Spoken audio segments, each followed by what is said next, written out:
Okay, I'd like to welcome everyone to our next session here in the theater. My name is Larry Barashano from Leidos. Welcome you to this session, Delivering the Mission Partner Environment Now. It'll be moderated by Mr. Terry Carpenter, the Services Development Executive, and I'll turn it over to Mr. Carpenter. Thank you. What we put this panel together, it started out, we put a brief together, so it's why you might not see in your guide there all the little faces that are up here. But as we were looking at MPEIS, a lot of energy has been put into this over the years at the DoD level and at DISA and across the mission partners out there. The challenge has been, how do we as a department fund and execute and deliver this capability, and how does it align with what we're doing in the JIE on the enterprise side? So as I started looking across the MPEIS portfolio and looking at what's going on, it became apparent to me very quickly, A, just how much goodness was in this architectural work that was put together, and B, how many pockets of things were going on across the agency that applied directly to delivering the MPEIS. Regardless of the challenges with how do we really fund this correctly as a department, there was a lot of goodness happening out there at the mission partners and a lot of goodness happening back at DISA.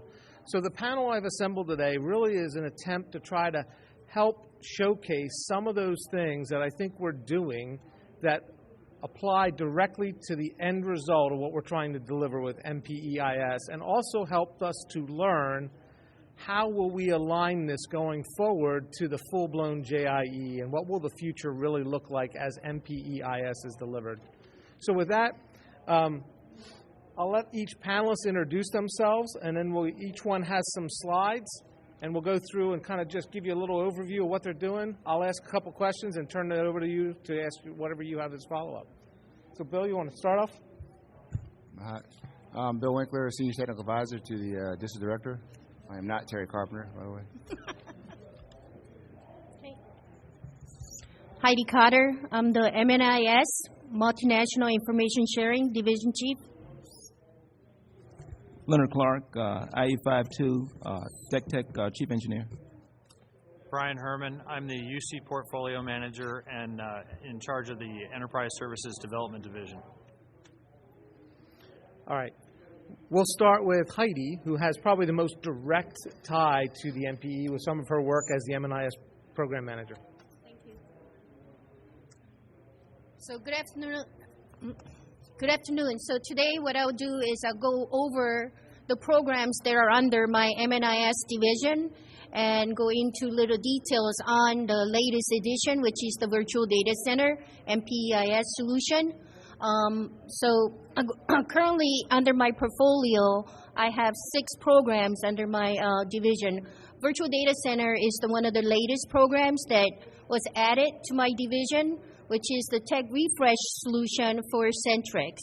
So Centrix is the coalition information sharing that's been out there, but with MPEIS architecture, the Tech Refresh solution is the Virtual Data Center, and I'll go a little deep into that. Next one is the CLPONet, and that is the coalition service solution for test environment and training.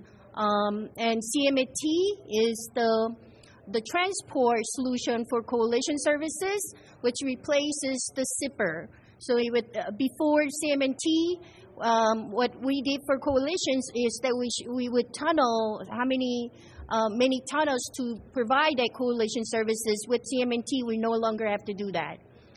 Next one is the Pegasus, and Pegasus is our 5i information solution that we're enhancing and sustaining. And the last one is UISS APAN. UISS APAN is the non-.mil for traditional and non-traditional partner solution for information sharing. So this gets used globally for mostly for humanitarian and also for disaster recovery type of information sharing. Next slide, please.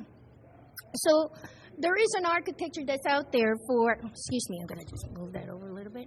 There is an architecture that's out there that's MPEIS 2022 vision. that it is in process of getting BCA and getting funded and all. So however, for my division, as a natural evolution to our legacy system, for example, for Centrix, as a tech refresh, I'm evolving towards that architecture. So we have deployed, if the MPIS architecture lays out 6 global nodes, we have already successfully deployed 1 node at Europe, and we're in the process of deploying another node at Tampa area. And next one is the CFBionet. We're going to evolve that into the MPE test environment. So what does that mean? That means that we are going to be able to quickly, without going through all the policies and processes, to bring on the coalition partners to do interoperability tests and all that. So we're going to provide that type of capability. Common CMNT, currently we use type 1 encryption, but we are going to evolve to use the enterprise-grade core solution that DISA is laying out. Pegasus, we had a lot of homegrown solutions because like the SharePoint and things like that, but we are evolving that into utilizing the DISA enterprise solution. So DISA provides many collaboration solutions that are enterprise, like Global Video Service is BTC. Pegasus team is already incorporating that into the solution and testing with other Pegasus mission partners. And EC VoIP, enterprise classified voice over IP, we already have implemented that into the Pegasus solution. Defense Enterprise Email, DEE, we have already incorporated that into it. So currently what we're doing is we're actually at the beginning phase of incorporating the DCS into as part of Pegasus. Next one is UIS APAN. It's in sustainment mode. However, we are in process of obtaining funding to transition that into the cloud solution. So what does that mean? The cloud solution is that it will provide us the reliability, and also because UISS APAN services globally, to identify that one time to do that ASI is getting harder and harder for the IA patches and things like that. By going to the cloud, we'll never have to take the system down to do the patchings, and the failover capabilities will be there, and also tremendous capability it will bring if we go to the cloud. So we are in process of trying to obtain funding for that. So next slide, please. So this, before I talked about, there are 6 global nodes for the MPIS solution. We have deployed 1, it's operational. AFRICOM and EUCOM has successfully utilized that to meet their mission objectives. We're currently working with CENTCOM to deploy the 2nd node, and 4 of the nodes are currently unfunded because we are still waiting for that approval for BCA. Since it's not unfunded, now what COCOMs are doing is that they see the importance of the VDCs. They're actually budgeting themselves to get the VDC nodes stood up for their area, AORs. Next slide, please. So what is the advantage of this VDC? There's tremendous advantage, but there are 2 factors that this brings. Is the fight tonight is the most important one. If we were to stand up, if there was a Centrix need and we had to stand up a Centrix, it would take 4 to 6 months to stand one up. With the VDC, it would take hours to days to stand up a VDC node so you could actually do the fight tonight. So the tremendous, the mission enhancement that this brings. So last week I was with the AFRICOM and EUCOM. The J6s were raving about the node, the EUCOM node that they have at their AOR. They basically said this VDC allows them to do their job, their mission on time. Really, actually, the AFRICOM J6 stated that that this system will be there before he could even deploy his troops there. So the tremendous enhancement, it was just it was really a confirmation of the capability that VDC is providing to the warfighter.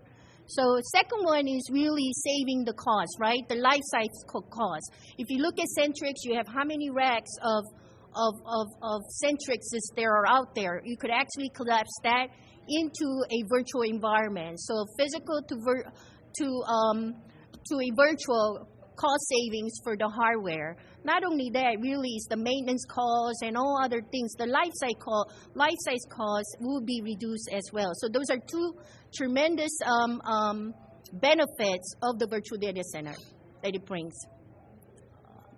Next slide, please. Yep, that's it. With that concludes my portion of the briefing. Thank you. So we can run through these fairly quickly. Next slide. So a couple of use cases out of many, obviously. So we have a slide for each case. So I'll go to the next slide, please. So that's the right slide. So basically, the use case one is basically the client side or the last mile, layer 2.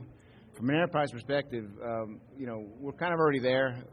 The COCOM's already kind of doing their own thing and the services, and we're fine with that. We don't necessarily want to be in that business, providing that client service, because whatever their solution is going to be, it's going to drive some other solutions as far as mobility as well. So we're already doing this or I should say, they're already doing this with things like SecureView and some other solutions that are out there. So we're kind of there for the most part. I don't see any issues with that use case at all.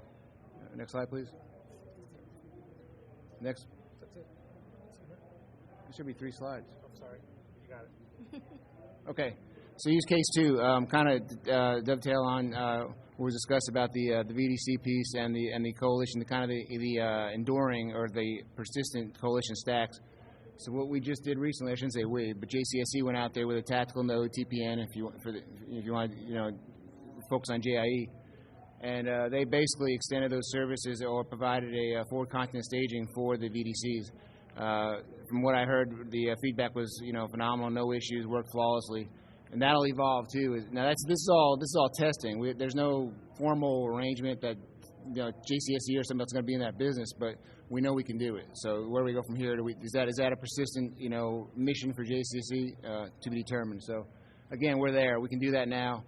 It'll evolve as we go on, but so use case 2 is good. Now use case 3, the reason I kind of alluded to on use case 1 how real DISA doesn't want to be in that business. I wanted to clarify because the services they run their own desktops, their own last mile, whatever their solution is for use case 1 is probably going to drive use case 3 from a mobility perspective. So Mr. Rosales and these folks, that they have the requirement basically all things mobile. That's the future. We know that. But a lot of that burden is not necessarily on the mobility guys as much as it is on the application or the service providers. So you take a COCOM, whether CENTCOM or SOCOM, who have their own mobility efforts, their use case 3 solution is going to be determined by the use case 1, and more than likely. But it's going to be integrated. So again, another reason why we don't necessarily want to be in that business. We want to give them that fluidity from the last mile. So. Next slide. Sorry. Okay. Thank you. Okay. Good morning, folks, or afternoon, folks. I'm Lenart Clark, and obviously we're here to talk about Graco. But before we get there, I sort of have to talk about DeckTech in general.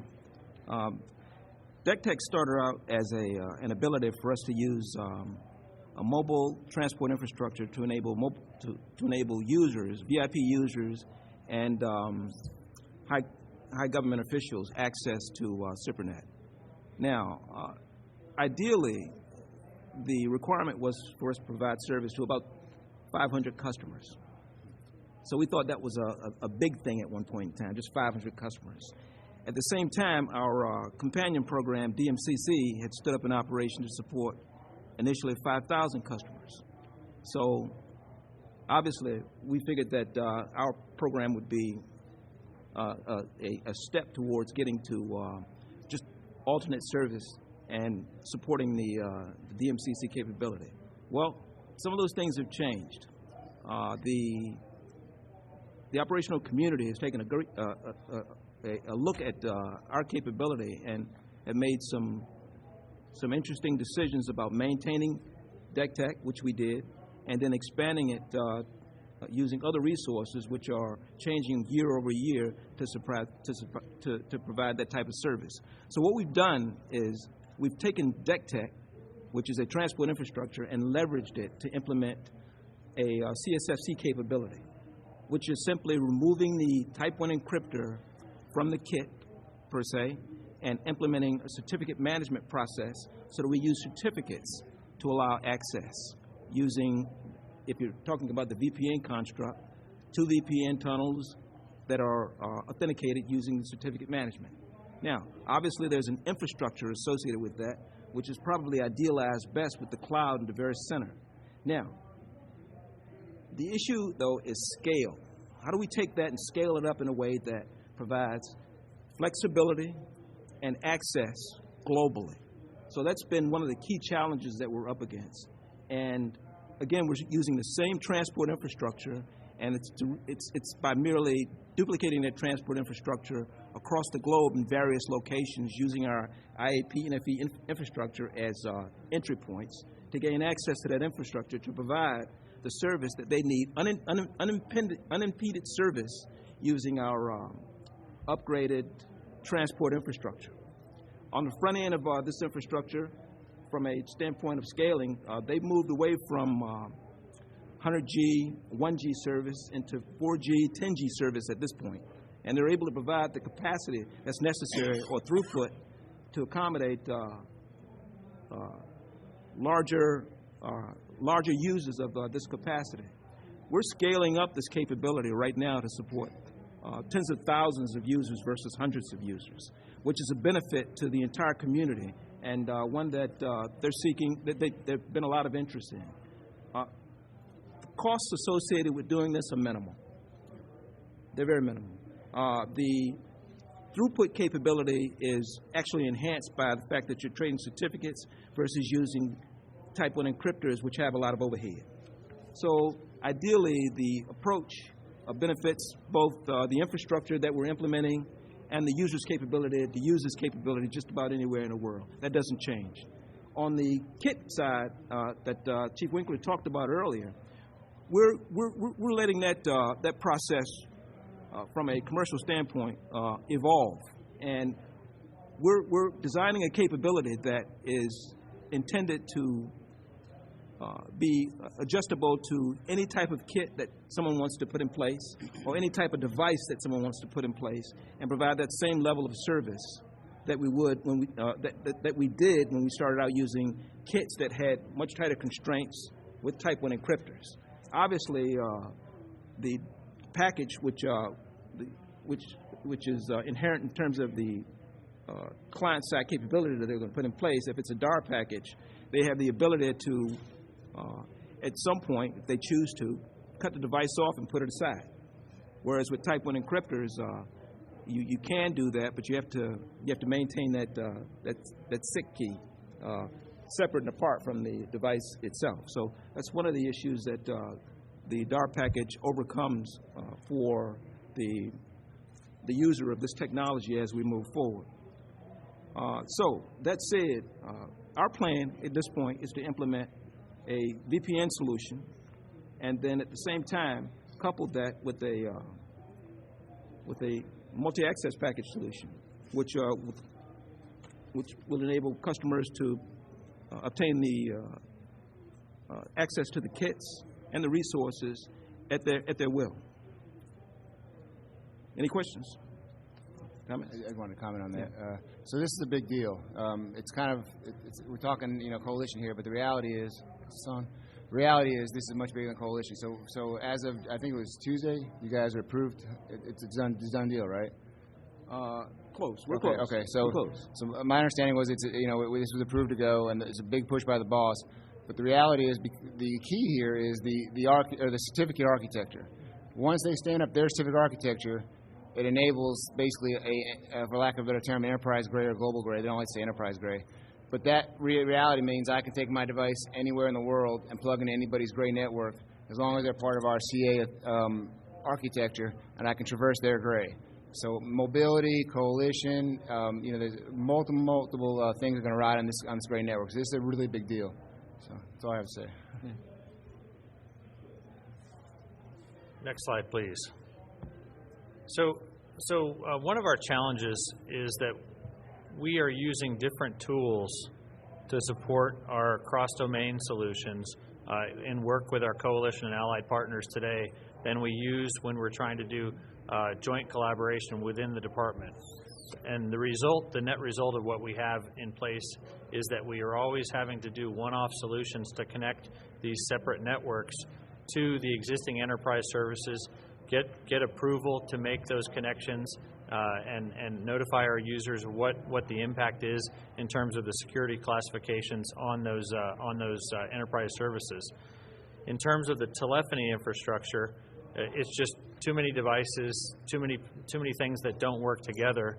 And then, both from a voice and video perspective, we're getting rid of that legacy telephony. We're getting rid of ISDN, and ISDN has secretly been sort of a crutch for us in the area of support for coalition and allied partners, in that it was a separate network that wasn't part of our IP network, and that meant that we didn't have to worry about the accreditation for the enterprise services that we provide to the rest of the department for the joint purposes.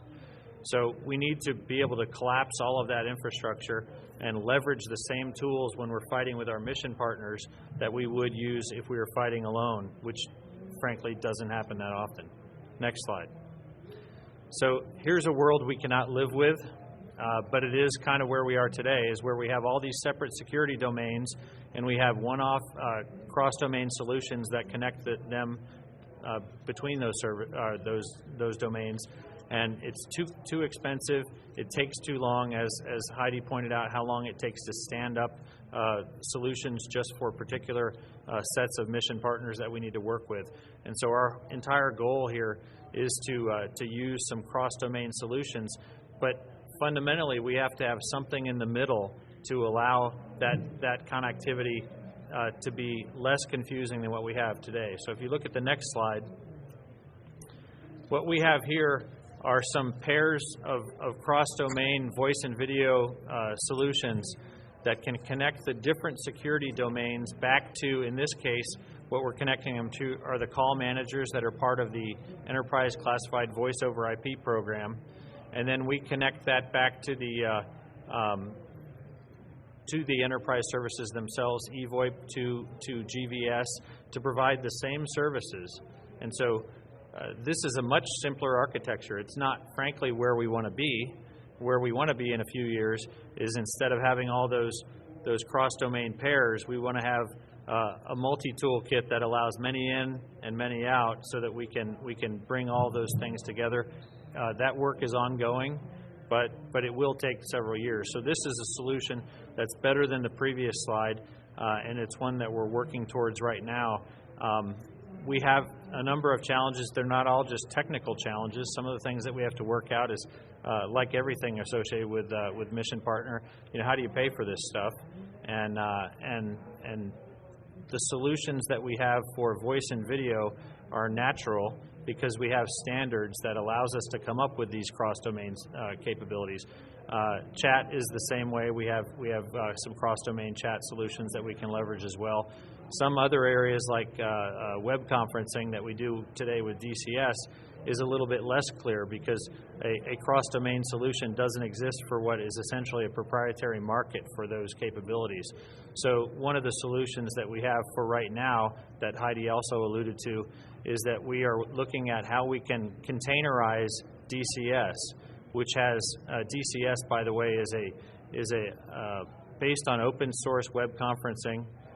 And it's license-free, which is the key component of it, meaning that we can stand up an instance just for the purpose of this mission partner environment support, and then be able to have the same collaborative experience, even if it's a separate physical instance of the service. We at least need to figure out how we segment off those services to support the mission partners. All right. Thank you, panel. I think there's one last piece I wanted to put out there for you to consider. And I think what you're hearing is a lot of the capabilities, again, are coming from the enterprise perspective of how do we do it so it's not a constant one-to-one connection. We can put it into the enterprise JIE infrastructure and leverage that infrastructure to simplify what it is we're providing and make it easier for the user to consume. One of the last areas we're going to look at is, if you think about the gray network, that's the transport piece to get you to where your data lives. And you've heard Dr. Herman talk about a little bit how we can replicate those same enterprise capabilities on any of those mission enclaves. One of the things I hear repeatedly when I go out there is, we're never going to fight without our coalition partners. Never. So when I think about that, I say, wow, we're making it easier to stand up instantiations of networks and applications for every single type of arrangement we want to have across the department. So the 100 or so enclaves that we have today is probably going to grow wildly when we make it faster and easier and cheaper. So the next question was, how do we take what we're doing with the gray network and the consolidation of the cross domains and think about a day when we're going to be able to have less applications at the endpoints of these virtual networks to serve data or services to a variety of coalition enclaves.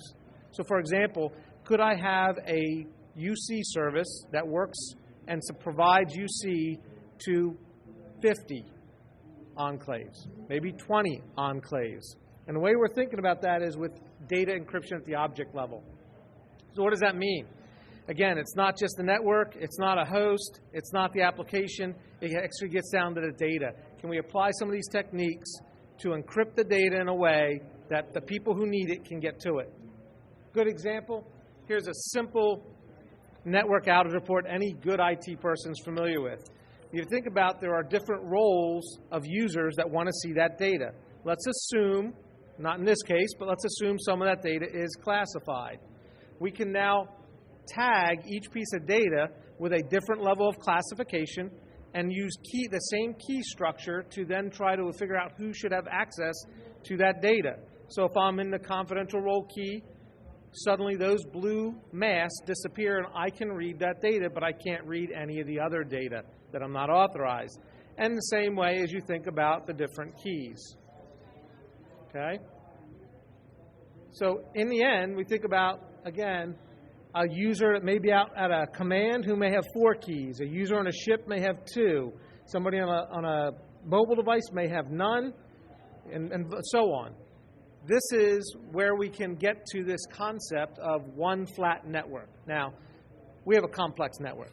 We have complex services. Getting there will be a very long journey, but we're hoping to start that dialogue now, understand the policy implications, and what the technology can afford us today to start that progression to try to make it so it's not just replicate every single enclave we need to stand up for our coalition partners. We can start to provide that service for groups of enclaves by using this kind of an approach. So, and this is the last one again, just trying to bring it all together about how that would happen. And again, tablets, mobile, data centers.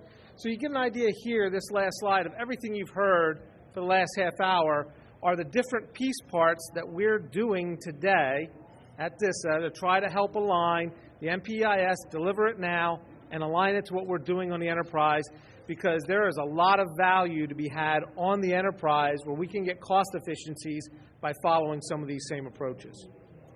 So that's kind of where we're at. I'll start with the first question, and I'll turn it over to the floor. I wrote my question here last night. How are we simplifying the user experience for the warfighter who's attempting to access data in the mobile environment? You heard the director, right, talk about, I want my data anywhere I can get it, on whatever device I have, to fight the fight. What's your thoughts? I don't know. I don't know if we are yet, to be honest with you. I mean, okay. It's still somewhat, in my mind, chaotic. I think it's going to be chaotic for a few more years until we can, a lot of technology is coming down the pike, as you mentioned, but until we get to, a point where, where it is a flat enterprise, and what I mean by flat, where we're providing services, organically from SIPR or whatever it is, and not having this special stacks of stuff. I don't think we're going to get there. On the coalition piece, I think we can do that. What you just said for everything else, we are on a glide path to do that. Absolutely. Okay. Just my perspective. Anybody else want to chime in? Yeah, I'll take Go ahead, a Lenart. that one. So normally we've taken a look at the kit first, and obviously that has a lot of implications with reference to how the kit's going to be used in the operational environment. So that's typically where we start, but then at the same time we have to look at the infrastructure that will support that capability, and there are obviously some standards and policies that we have to maintain in order to do so. But what we have seen over time is that industry has prevailed in terms of being able to provide us with a device which is smaller, more compact, more capable of providing the service, and we've made fewer changes to our infrastructure to support that device. So in a sense, in a way, you have that flat architecture right now, and it's being improved by industry because they're changing the device interface to support it. That's sort of what's happening. I have one. Both of you touched on technology and improving it. For me, I think the policies. I think the policies has to change. And one of the key things we heard from the AFCEA J6 is that they're not allowed to have wireless capability right now, right?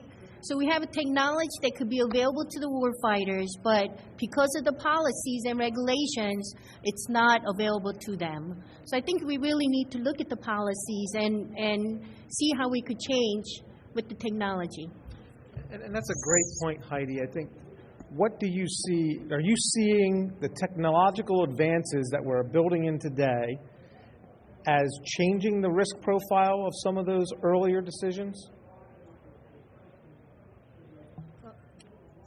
So we're improving on those risk areas as well, like our CNDSP capabilities and things like that. As we improve on that, I think we need to relook at the policies and mirror that policy based on the risk. We can't work with antiquated policies when we're moving out on even protecting our networks and all. That's how it's. Great, thank you. Did you want to add something, Brian? Well, the only thing I was going to add is I think it's pretty obvious that if you're using the same tools for your joint collaboration as you're using when you're working with your coalition partners, the interface is the same. Everybody knows what they're doing, and it's just an easier experience for everybody. That's great. Thank you. Appreciate that, panel. With that, let's open it up to the floor with questions. If you wouldn't mind, there's a microphone right in the middle. Come on up and share your thoughts.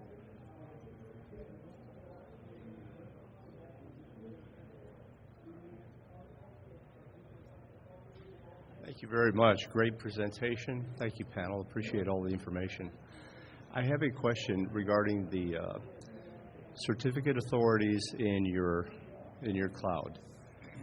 How do you plan to advance that discussion with our coalition partners and such? Who's going to control that authority? Have you guys given that a lot of thought at this point, or is this still something that is gelling? Or So you want me to take that one? Go ahead. So something is gelling.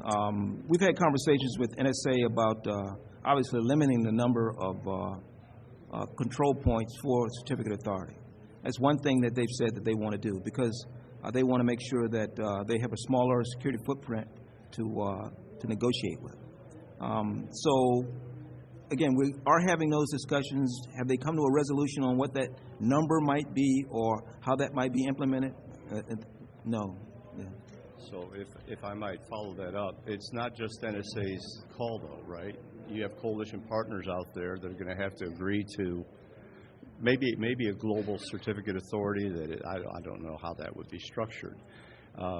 Is NSA actually discussing this with our coalition partners to determine and feel that out and how we're, that relationship? I wouldn't be able to answer that one. So we do have a resident expert in the room here, Matt from SPAWAR and the DoD CIO's office, if you want to share a little bit more on that. Matt Shadid from the DoD CIO. I'm the MPEIS Chief Engineer. I'm also a Navy SPAWAR employee. To that question, we're actually engaging in the maritime environment next year, standing up a new mission enclave. And we've had engaged NSA and the CSfC program come out. So the Swedes and the Finns are really interested in implementing their own CSfC implementation version with their own certificate authority. We're going to be standing up our own certificate authority. So we have to actually work through the details nation to nation as to exactly what we can do and what we can't do. We also have some other work planned in FY 18-19 with the Japanese to kind of do the same thing with them. So we're going to kind of end up having to do that on a nation-by-nation basis. The key to remember, just like you said, is in a mission partner environment, there's a U.S. contribution, there's the mission partner contribution, and together we make an MPE. So they have a say, we have a say. So this is, to me, I sat here for the last 2 years leading the team that created all these architectures. So personally, I just want to say, Terry and DISA, thank you, because just seeing all the stuff we put together and worked hard at the department level over the last 2 years kind of sort of come to fruition is gratifying. And now we need to kind of continue to work through and make it reality. Yep. And let me just add to answer back to your question and also back to an accolade from Matt. I think one of the things that the engineering working group that's been working on across with our coalition engineer partners has been, how do you develop the standards at the edge so what you're doing locally isn't relevant to the handoff of that secured piece of information or that communication service as it flows from the U.S.-controlled assets or enclave to the mission partners enclave, right? Once we trust who they are, let's make sure that standard is defined, it's encrypted correctly, and we can just pass it off seamlessly and not have to worry, well, we're doing something slightly different on the way we're tagging the data inside versus what they're doing. And I think that's some of the real value about what I was really impressed with, the maturity of the dialogue that's happening on that exchange. Really, I think is wonderful work. And it's going to really help us to take what we're doing and be able to just plug it in. Great question. Any more?